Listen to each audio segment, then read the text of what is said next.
Gaza Israeli হামলায় একদিনে আরও শতাধিক ফিলিস্তিনি নিহত হয়েছে। এতে ৬১,৮০০ ছাড়িয়েছে প্রাণহানি।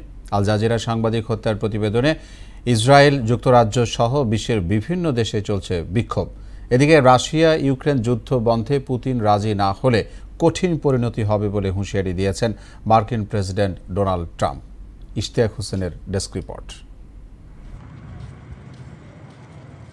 ইসরায়েলি বিমান হামলায় গাজায় আরও শতাধিক ফিলিস্তিনি নিহত হয়েছেন। এর মধ্যে শুধু গাজা সিটিতেই মৃত্যু হয় ৬১ জনের। মানবিক সহায়তা নিতে গিয়ে ৩৭ এবং ক্ষুধা অপুষ্টিতে মারা যায় ৮ জন। যুদ্ধ শুরুর পর এখন পর্যন্ত অনাহারের মৃত্যু হয়েছে ২৩৫ জনের।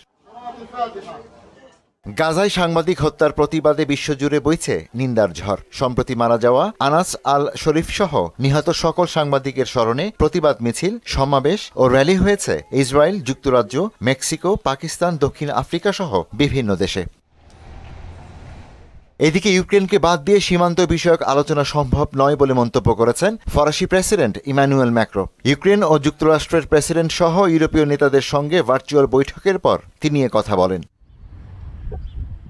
অন্যদিকে ইউক্রেন যুদ্ধ বন্ধে রুশ প্রেসিডেন্ট পুতিন রাজি না হলে তাকে গুরুতর পরিণতি ভোগ করতে হবে বলে হুমকি দিয়েছেন মার্কিন president Donald Trump.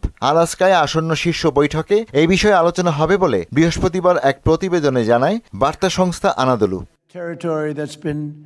Ishtiaq Hossain, মোহনা সংবাদ।